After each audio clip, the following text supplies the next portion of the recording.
नमस्कार दोस्तों, स्वागत है मेरे चैनल दी एक्टिव तनु में। मैं हूं आपका दोस्त अरुण और स्वागत करता हूं आज की एक और म्यूचुअल फंड रिव्यू की वीडियो में। देखिए, जिस फंड की मैं आज बात करने वाला हूं वो स्मॉल कैप कैटेगरी का फंड है। 4 स्टार रैंकिंग, 5 स्टार रैंकिंग, कोई रैंकिंग उसको मिली ही नहीं अभी तक। फंड का नाम है Motilal Oswal small cap fund और इसकी जितनी तारीफ करें उतनी कम है। क्यों तारीफ करना चाहते हैं? वो इसलिए कि दिसंबर में जहां जितने भी स्मॉल कैप फंड थे हमारे, मैक्सिमम सारे गिरे हैं। चाहे टाटा हो, बंधन हो, क्वांट हो, आपका निप्पन हो, सारे सबने माइनस में रिटर्न दिए हैं। लेकिन ये फंड ऐसा है जिसने पॉजिटिव में रिटर्न निकाल कर दिए हैं इतने बुरे महीने में। दिसंबर का महीना कैसे गया सबको पता है। तो आज मैं इसी का रिव्यू आपके सामने करने वाला हूं।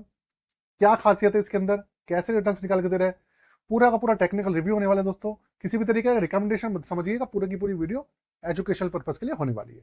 तो शुरू करते हैं दोस्तों। चैनल पे पहली बार आए हैं तो चैनल को सब्सक्राइब कर लीजिएगा और बेल का आइकन दबाना मत भूलिएगा। शुरू करते हैं। फंड का नाम है Motilal Oswal small cap fund direct growth. Regular plan और जो डायरेक्ट प्लान दोनों के अंदर जो अंतर है वो ये है, जो एक्सपेंस रेशियो है रेगुलर प्लान में आपको 1% के आसपास फालतू मिलेंगे, इतना फर्क है, इसके अलावा कोई फर्क। तो Motilal Oswal small cap fund ने जो फिलहाल इसका एनएवी चल रहा है, 10 रुपए पे लॉन्च हुआ था, बढ़ के ये 14 रुपए 46 पैसे पे आ चुका है। 14 रुपए 46 पैसे पे आ चुका है। दूसरी बात, 26 दिसंबर 2023 को लॉन्च हुआ था और अब आप देख लीजिए 2024 निकल चुका है, 2025 आया है। ऑलमोस्ट इसको 1 साल हो चुका है।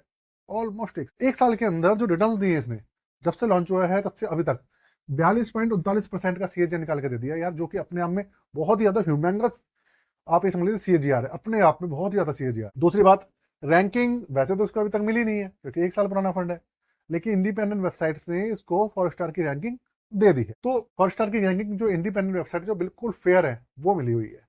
दूसरी बात, पिछले 1 साल का जो रिटर्न है वो 42.38% है। मतलब यार 1 साल ही हुआ है ऑलमोस्ट इसे। तो रिटर्न जो आपका टोटल सीएजीआर और 1 साल का जो सीएजीआर है वो लगभग लगभग बराबर। अब मैं बात करता हूँ थोड़ा सा इसके रिटर्न के बारे में, बता देता हूँ आपको। उसके बाद आप समझ पाएंगे कि भाई एक्चुअल में कहानी क्या है। तो देखिए दोस्तों, मैं 1 साल में इसने दिए हैं 42.39% के पॉजिटिव रिटर्न, सब पॉजिटिव है। पिछले 6 महीने के रिटर्न की बात करता हूँ तो मैं 6 महीने में जो उसके रिटर्न निकल के आए हैं दोस्तों, वो निकल के आए हैं करीबन करीबन 14.98%। 14.98%। ये सब पॉजिटिव है, नेगेटिव कुछ नहीं है। और पिछले 3 महीने में जो इसने रिटर्न निकाल के दिए हैं, पिछले 3 महीने में इसने रिटर्न निकाल के दिए 2.57% रिटर्न। 2.57% रिटर्न। और ये पॉजिटिव रिटर्न है, नेगेटिव नहीं है। इस चीज का ध्यान रखिए। अब आगे बढ़ते हैं, बेंचमार्क देखते हैं इसका। बेंचमार्क है निफ्टी स्मॉल कैप 250। दूसरे जो फंड है निप्पॉन देख लीजिए, टाटा वाटा जो भी है, सबका सेम बेंचमार्क, वही बेंचमार्क है, वही कंपनीज हैं। बस जो फंड मैनेजर है उसका सब कुछ खेला है भाई। कोई फंड मैनेजर किस तरीके से खेल कर रहा है, कोई फंड मैनेजर किसी तरीके से खेल कर रहा है। जो क्या कहते हैं, जो आपकी स्टॉक्स है ना उसको पिक करने का जो तरीका है, जिसने ज्यादा अच्छे स्टॉक पिक कर लिए वही ज्यादा रिटर्न्स निकाल देगा, वही कम गिरेगा। सिंपल सी बात। आगे बात करते हैं एक्सपेंस रेशियो इसका 0.42%। रुपए में 42 पैसे इसका एक्सपेंस रेशियो है, जो कि ना के बराबर ही आप समझ लीजिए। इसके फेवर में अगर आप फंड देखेंगे, एसबीआई देख लीजिए, क्वांट, निप्पॉन, सबके 0.70 के आसपास, 0.64 के आसपास, सबके इस तरीके से हैं। लेकिन इसके 0.52% है, उनसे लगभग लगभग आधे के आसपास। अच्छा, अगर मैं इसके पोर्टफोलियो की बात करूं आपको, तो इसका पोर्टफोलियो बता देता हूं, जिसको समझने में आपको थोड़ा सा समझेंगे तो पूरी चीज पता चलेगी आपको। देखिए, ये स्मॉल कैप कैटेगरी का फंड है। स्मॉल कैप कैटेगरी के फंड में आपको एक चीज पता है कि स्मॉल कैप कंपनीज में पैसा लगता है सारा का सारा, मानते हैं। लेकिन ये फंड ऐसा है जिसमें 10% पैसा डेट फंड्स में भी लगा हुआ, जिससे कि सुरक्षा मिलती है।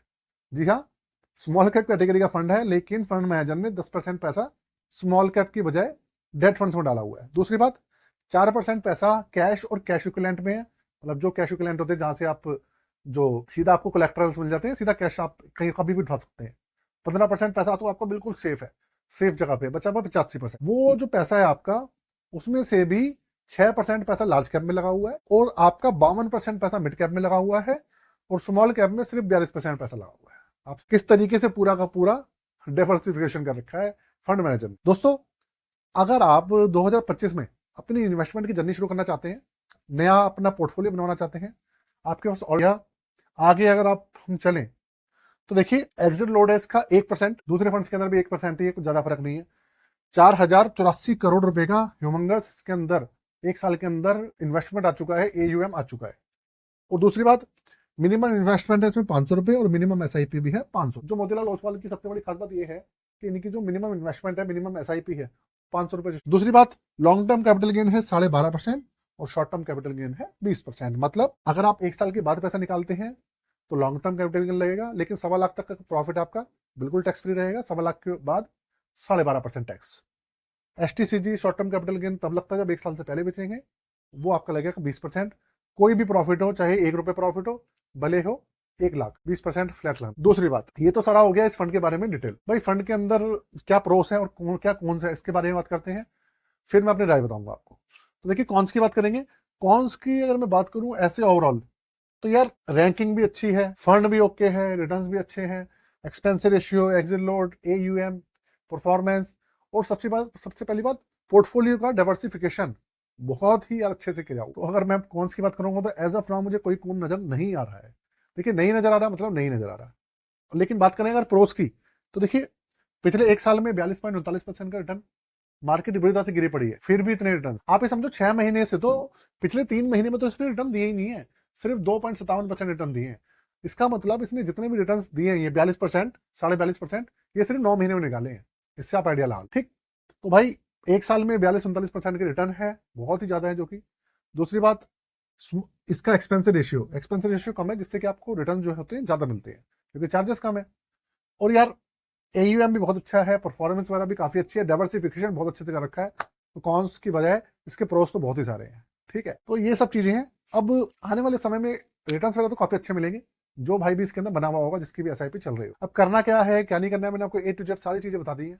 रिकमेंडेशन नहीं है, मैं आपको फिर से बता रहा हूँ, ये सिर्फ और सिर्फ आपके एजुकेशन पर्पज है, आपको समझाने के लिए था कि भाई फंड ये है कैसे। तो आज के लिए मैं दोस्तों अलविदा, जय हिंद, वंदे मातरम। अगर किसी भाई के पास अगर डीमैट अकाउंट नहीं है एंजल वन का, आपको डीमैट अकाउंट की जरूरत है, आपके पास नहीं है, तो एंजल वन का लिंक दिया हुआ डिस्क्रिप्शन में, आप जाके खुलवा सकते हैं। और ज्वाइन बटन पे क्लिक करके हमारी मेंबरशिप लेना मत भूलेगा, उसके अंदर आपको अलग अलग बेनिफिट मिलेंगे, आप जाके चेक कर लीजिएगा, आपको पता। आज के लिए